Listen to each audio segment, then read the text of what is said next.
Bismillahirrahmanirrahim. Assalamualaikum warahmatullahi wabarakatuh.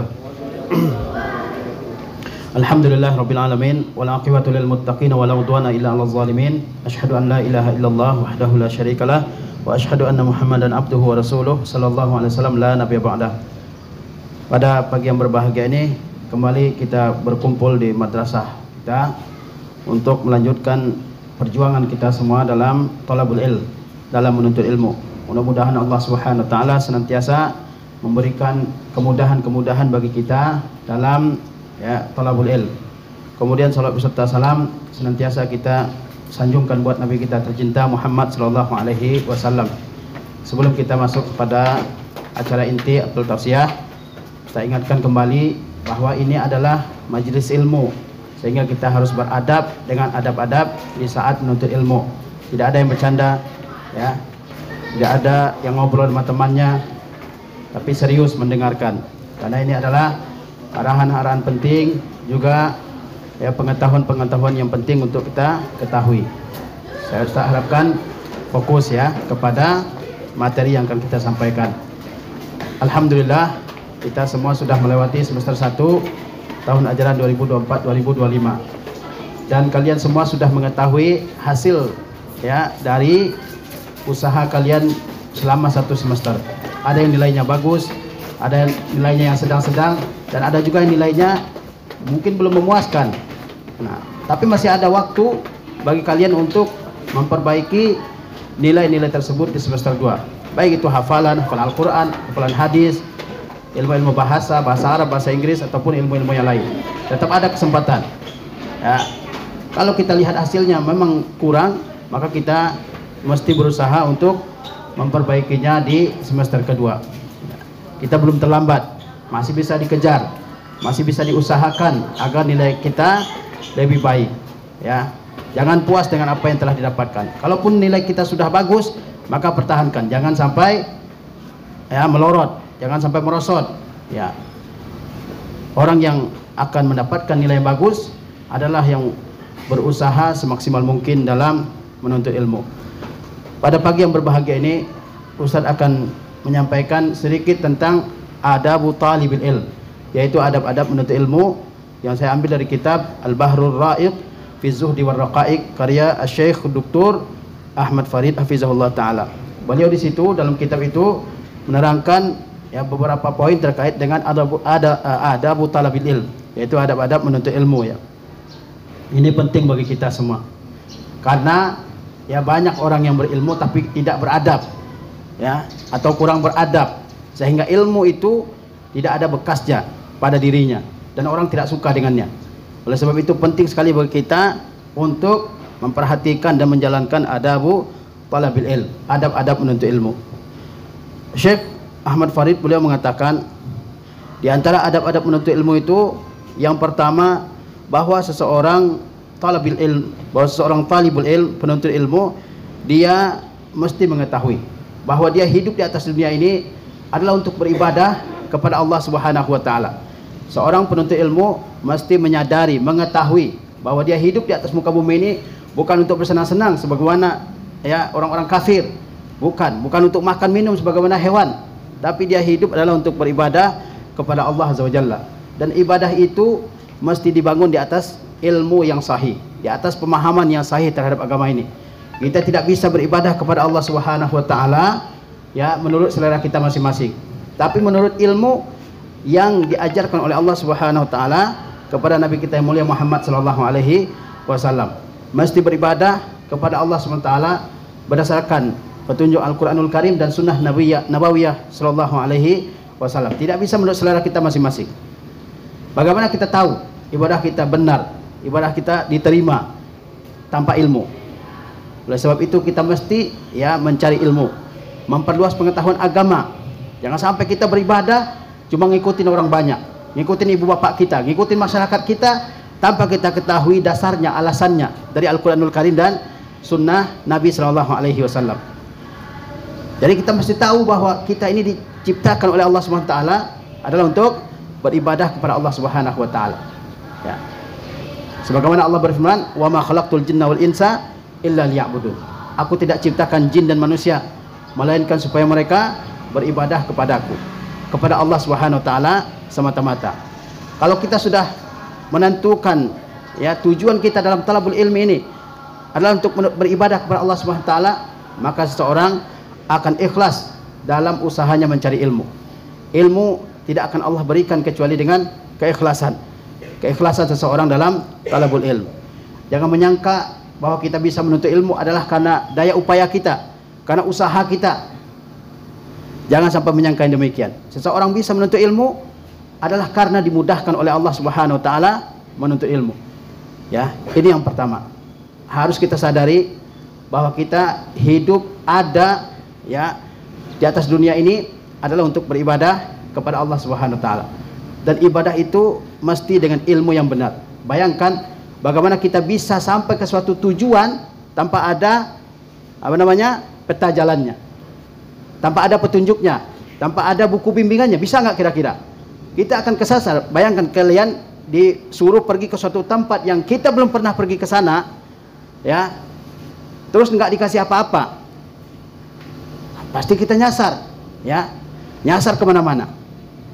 Begitu pula dengan kehidupan ini. Allah SWT ciptakan kita disuruh mengerjakan suatu pekerjaan, yaitu beribadah kepada Allah SWT. Dan Allah berikan bimbingan. Bimbingannya adalah Al-Quranul Karim dan Sunnah Nabi SAW. Tanpa keduanya kita akan nyasar.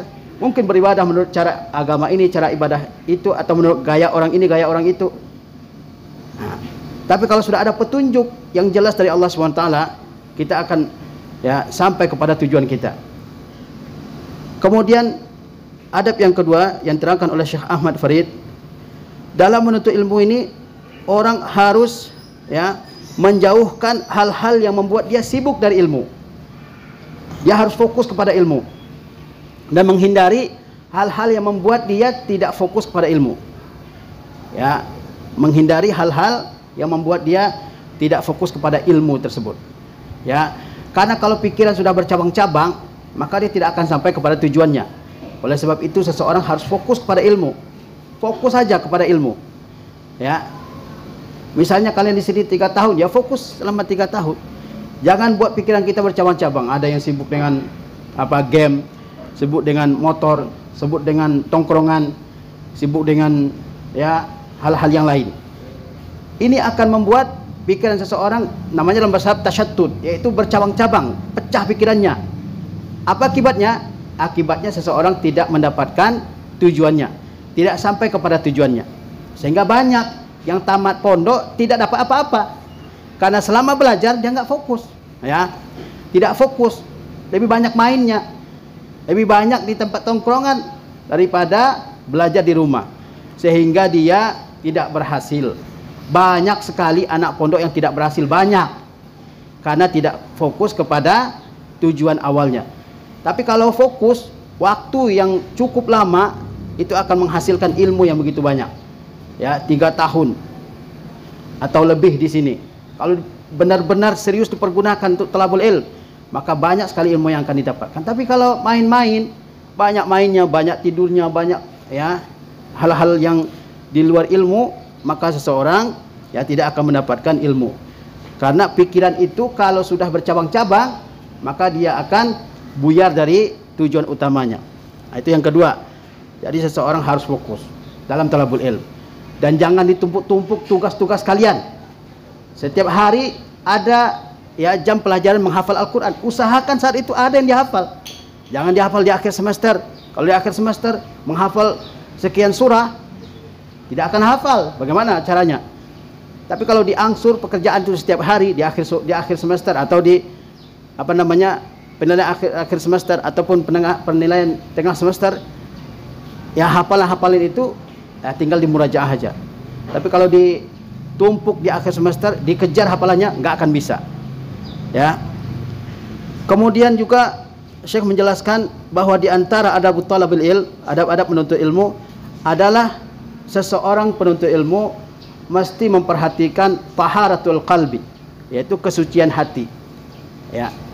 Maksudnya seorang penuntut ilmu dia mesti membersihkan hatinya dari penyakit-penyakit hati. Apa penyakit hati?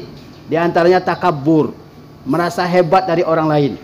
Ya, di antaranya ujub bin nafsi, terlalu kagum kepada dirinya sehingga merendahkan orang lain. Di antaranya adalah maksiat-maksiat hati, maksiat pandangan, maksiat mata, maksiat lisan, ya. Ada dendam kepada orang, ada dengki, ada ucapan-ucapan yang tidak dijaga. Semuanya akan mempengaruhi seseorang dalam menuntut ilmu. Karena kata ulama bahwa menuntut ilmu itu ibadah bagi hati, sebagaimana salat ibadah bagi fisik. Salat kalau ada kotoran yang menempel pada pakaian seseorang, maka salatnya tidak sah, tidak akan diterima oleh Allah SWT karena ada najisnya. Demikian pula menuntut ilmu. Kalau ada kesombongan, keangkuhan, takabur, ujub, ya, dalam hati seseorang yang dia belum bisa tinggalkan, maka Allah Subhanahu wa taala tidak akan memberikan ilmu kepadanya. Kita harus bersihkan hati kita dari amradul qalb, dari penyakit-penyakit ini. Jangan sampai sombong. Jika ada teman yang belum paham, kita sudah paham, jangan diledekin temannya. Kalau bisa dibantu supaya dia paham, ya. Jangan merasa lebih alim dari teman-teman yang lain. Semuanya kita di sini sama sebagai talibul ilm. Kalau ada orang yang Allah mudahkan dia paham, itu keberkahan dari Allah SWT untuk dia, bukan karena kehebatan dia. Jangan sampai menyombongkan diri, ya. Kemudian selanjutnya, seorang penuntut ilmu mesti dia tawadhu, mesti rendah hati kepada semua orang, kepada teman-temannya, kepada gurunya, kepada orang-orang yang ada di sekolahnya, ya. Mesti dia tawadhu. Tidak perlu membanggakan sesuatu yang kita miliki, tidak perlu membanggakan kekayaan orang tua, tidak perlu merasa saya punya privilege tertentu dari orang-orang lain yang beda sama orang lain, tidak perlu. Semuanya adalah penuntut ilmu, ya. Kalau seseorang tawadhu semasa dia menuntut ilmu, maka ketika dia menjadi orang yang sudah alim, maka ilmunya itu akan menyebar dan dicari oleh orang lain. Sebagaimana Ibnu Abbas radhiyallahu taala anhu mengatakan, zalaltu taliban fa'azaztu matluba. Saya tawadhu ketika saya menuntut ilmu, kata Ibnu Abbas. Lalu ketika saya sudah menjadi orang yang dipandang alim, maka saya termasuk di antara orang yang ilmunya dicari. Ya, Ibnu Abbas itu adalah sepupunya Rasulullah SAW. Dia begitu tawadhu kepada guru-gurunya. Sebagaimana Ibnu Abbas tawadhu kepada Zaid ibn Thabit radhiyallahu taala anhu. Zaid ibn Thabit juga seorang alim dari kalangan sahabat. Ibnu Abbas yang lebih kecil dari Zaid benar-benar memuliakan gurunya, benar-benar memuliakan gurunya, sehingga ketika dia sudah dewasa, Allah Subhanahu wa taala jadikan ilmunya berbarakah, ya, dan dia menjadi orang-orang yang diambil ilmunya oleh orang lain, sehingga kita mesti tawadhu, ya. Jangan dikatakan teman kita adalah orang-orang yang orang-orang yang tidak cerdas, ya. Jangan sampai mengatakan seperti itu. Kemudian juga dalam talabul ilm, seorang murid mesti ihtiramul muallim, mesti memuliakan gurunya, mesti menghormati gurunya. Guru kita adalah orang alim, tentunya lebih alim dari kita, ya. Agama kita mengajarkan bahwa seorang yang lebih muda mesti menghormati yang lebih tua. Laisa minna man lam yarham saghirana wa lam yuqir kabirana. Tidak termasuk di antara golongan kami. Ini maksudnya bukan berarti orang yang tidak menyayangi anak kecil dan tidak memuliakan orang tua bukan keluar dari Islam, tapi maksudnya bahwa itu merupakan suatu hal yang tidak patut dilakukan oleh seorang muslim kalau dia tidak menyayangi muslim yang lebih kecil darinya ataupun tidak menghormati muslim yang lebih besar darinya. Mesti menghormati guru, mesti memuliakan guru. Bagaimana ilmu akan masuk ke dalam akal kita, ke dalam pikiran kita, kalau orang yang akan mengajarkannya kita tidak hormati, kita tidak muliakan? Mesti memuliakan guru. Lihatlah ulama-ulama terdahulu bagaimana mereka memuliakan guru. Bahkan ada diceritakan oleh Syekh Ahmad Farid dalam kitab ini, dulu ada beberapa orang dari kalangan salaf, sebelum dia pergi ke majelis ilmu, dia bersedekah terlebih dahulu di jalan, ya, dari rumahnya menuju tempat dia menuntut ilmu, dia bersedekah di jalan. Lalu dia berdoa, ya Allah, ya, tutuplah aib guruku dariku dan jangan hilangkan keberkahan ilmunya dariku. Namanya guru, pasti ada kekurangannya, namanya ke manusia biasa, pasti ada kekurangannya, ya. Ada hal-hal yang mungkin kurang baik dari guru tersebut, itu hal maklum karena manusia, nggak ada guru yang sempurna, ya. Tapi jangan sampai keberkahan ilmunya hilang dari kita semua. Maka mesti menghormati guru kita, ya. Di antara bentuk penghormatan terhadap guru disebutkan oleh Ali bin Abi Thalib adalah ketika bertemu dengan guru maka ucapkanlah salam, assalamualaikum, ya, kepada guru. Kalau di situ banyak orang, kita mengucapkan salam secara umum kepada semua orang, tapi terhadap guru kita memberikan salam secara khusus, ya. Kemudian juga duduk dengan tertib di depan guru. Guru mengajar di kelas, duduk dengan tertib, jangan mengacau di kelas, ya. Kemudian juga jangan mengatakan kepada guru, wahai syekh, sungguhnya si fulan berbeda pendapatnya denganmu. Mungkin ustaz sedang menerangkan di kelas atau ustazah sedang menerangkan di kelas, lalu kita sanggah ucapannya. Tapi kata ustaz ini begini, ustaz ini begini, kata syekh ini seperti ini. Nah, itu akan membuat pikiran guru tidak tenang dalam mengajar. Kalau mau diskusi, cari guru di luar kelas, ya. Begitu juga Ali mengatakan bahwa di antara adab murid terhadap guru, kalau gurunya sudah capek mengajar, jangan didesak-desak, jangan dipaksa-paksa, ya. Dihormati waktunya. Kemudian juga jangan menggibahkan seseorang di hadapan guru. Jangan menyebut kejelekan-kejelekan, baik itu teman kita ataupun guru lain ataupun siapapun di hadapan guru kita. Kemudian juga di antara adab talabil ilmi adalah beradab dan berakhlak kepada teman-teman yang juga hadir di majelis tersebut. Misalnya kita di kelas, ada teman-teman kita beberapa orang, kita juga mesti menghormati teman-teman tersebut. Kalau kalian suka berantem, suka teriak-teriak, ya, suka ketawa-ketawa di kelas, akibatnya guru tidak fokus kepada penjelasan. Nah, dia perlu menenangkan, dia perlu mendamaikan dan seterusnya. Maka jaga adab dalam menuntut ilmu ini, ya, terhadap teman-teman kita. Bukan hanya kita yang perlu menuntut ilmu, teman-teman juga tujuannya sama, datang ke sekolah untuk talabil ilm, sehingga harus dijaga suasana majelis ilmu tersebut, suasana kelas tersebut. Jangan mengganggu. Orang ingin belajar, ya, jangan mengganggu teman-teman di situ, ya. Misalnya apa bentuk gangguan tersebut? Misalnya tidak berbicara dengan suara yang keras, ya, kelas mungkin tenang, guru hanya suara guru yang kedengaran, kemudian teriak-teriak nggak jelas, ya, itu akan mengganggu kelas tersebut. Misalnya juga, ya, tidak tertawa-tawa, ya, nggak ada hal yang perlu ditertawakan dia ketawa, ya, sehingga teman-temannya hilang konsentrasinya. Ini tidak boleh dilakukan oleh seorang penuntut ilmu. Kemudian juga seorang penuntut ilmu, kata Syekh Ahmad Farid, dia mesti harisun ala waktihi, dia mesti, ya, fokus terhadap waktunya. Jadi seorang penuntut ilmu dia mesti fokus terhadap masa-masa dia belajar, jangan sampai dia buang-buang waktu tersebut. Sebagaimana dikatakan, tafaqahu qabla an tusawwadu, belajarlah kalian terlebih dahulu sebelum kalian dijadikan pemimpin. Nanti kita ini, kalian ini akan menjadi pemimpin-pemimpin, ya. Kalau di masa muda tidak belajar, maka di masa dia menjadi pemimpin tersebut dia tidak akan mempunyai ilmu, sehingga tidak pandai, tidak cakap dalam memimpin, ya. Sebagaimana juga dikatakan oleh Asy-Syafi'i, tafaqqah qabla an tur'as fa iza ra'asta fala sabila ilal fiqhi, belajarlah kalian sebelum kalian dijadikan pemimpin. Kalau sudah menjadi pemimpin, maka tidak ada jalan lagi untuk mencari ilmu. Jadi semasa kalian di sekolah ini, gunakan waktu tersebut, jangan main-main, jangan bercanda. Datang tepat waktu, jam berapa masuk, datang tepat waktu. Pulang juga demikian. Ya, insya Allah ke depan, ya, gedung ini difokuskan untuk ikhwan saja. Difokuskan untuk ikhwan, tidak ada SD, tidak ada SD kelas 6, tidak ada SD kelas A dan kelas T. Jadi gedung ini fokus untuk ikhwan, sehingga kalian tidak bisa mondar-mandir keluar masuk, ya. Gedung ini setelah bel berbunyi akan dikunci, ya, baik pintu depan maupun pintu belakang, sehingga kalian, ya, stay di gedung ini, tidak bisa keluar kemana-mana. Tujuannya apa? Supaya tidak ada yang telat, supaya tidak ada yang kabur, tidak ada yang cabut, ya.